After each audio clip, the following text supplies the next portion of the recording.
I mean, the story of J. Robert Oppenheimer and his involvement in the creation of the atomic bomb is one of the most, maybe the most dramatic story I've ever encountered. He literally changed our world forever, so it felt like something very much worthy of a large-scale cinematic treatment. It's a huge story of epic scale, and the big screen suits the IMAX cameras the format that we shot on. It's the most beautiful image, and it's an incredibly immersive experience on big screen. Well, it was just huge, it was such a huge part, and, I think he's one of the most important people that ever lived. That's what Chris tells me. Hugely charismatic, hugely contradictory, hugely complex, and of course, I wanted to work with Chris with a role like this, a big leading part. Oh, I don't know. We've developed a really good understanding and shorthand, I think, over the years. I really, really respect him. I really, really trust him. I'm kind of in awe of his talent, and we just enjoy working together. Yeah.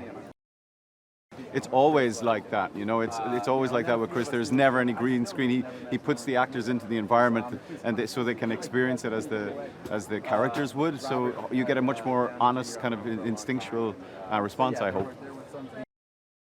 Oh, overwhelmed, yeah, and completely overwhelmed, blown away, kind of winded, which is how I like to be after a movie, That's what it's designed for. Chris designs it for the biggest screens possible. He describes it as, 3D without the glasses. So I would recommend everyone to watch it on an IMAX 70mm print. I mean, so much. I think just how complicated she was, and there were so many colors and layers to sort of play with her. Clearly this film has this sort of enigmatic, mercurial central performance by Cillian, who's mesmerizing in it. And we were just these big personalities to sort of bring out different parts of this character, Well, he is. He is the most groundbreaking, exciting director. He has changed the face of cinema, and you're going to be in something rare. Like, you just know as you run to meet him. You hear he wants to meet you, and you're like, if you had a jetpack on, you would put it on. Like, it's so exciting to meet him, and he makes everything easy and comfortable, and he's very English in that way. It's like everything's quite casual and laid back, so you lose sight of the fact that you're making something so extraordinary because he makes it so peaceful and unchaotic on set, Well, first of all, I think the first thing to say is when Chris calls you about anything, you're like, I'll approach anything you want me to look at.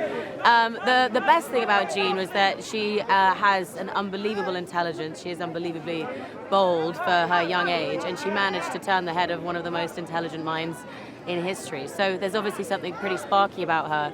And then, of course, when you dive in a little bit deeper and hear about her struggles and her pain, it makes for a really interesting concoction of a character. So I just was very appreciative of the opportunity and did as much research as possible, and also knew that I was playing with some pretty incredible actors, so it wasn't that hard.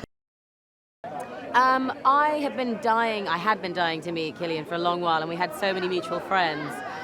It was quite bizarre that we hadn't crossed over in all the years that we wanted to. Working with him was so easy. I think that's part of the joy that I got from working on this film, was I was allowed to be with these incredible legends, people that I had looked up to for my entire life career, and it's just so easy when you work with talented people like that. It's a joy to create with them. Quite possibly the most thrilling experience I've had in my career. He truly is a great for all the reasons that people say he is. He respects the profession. He respects the way of making movies, the crew, the cast. His attention to detail is unlike anything I've ever seen. And working on a set like that only makes you feel like you are a part of the standard that he sets. So yeah, I'm just very grateful that I got to do it in the capacity that I did. Well, he talked a lot about the script really riding on Oppenheimer, and the book is called American Prometheus, and he said, I'm calling the movie Oppenheimer because the movie's going to live and die with this performance, and so it was all about finding a cast that could be in support of that. I think Iron Man just walked in. So getting a supporting cast with people like this guy right here. Oh, no one. I like the powder blue. Hi, handsome. Gorgeous.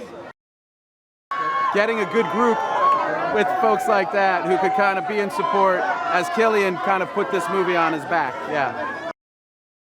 I don't know that there's anyone working at that scale who can do what he does visually, but also where the performances are so good and he really understands those intimate moments. Like in all of his films, he's asking big, challenging questions.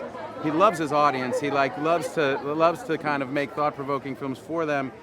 But the reason they work is because you're invested in the characters emotionally.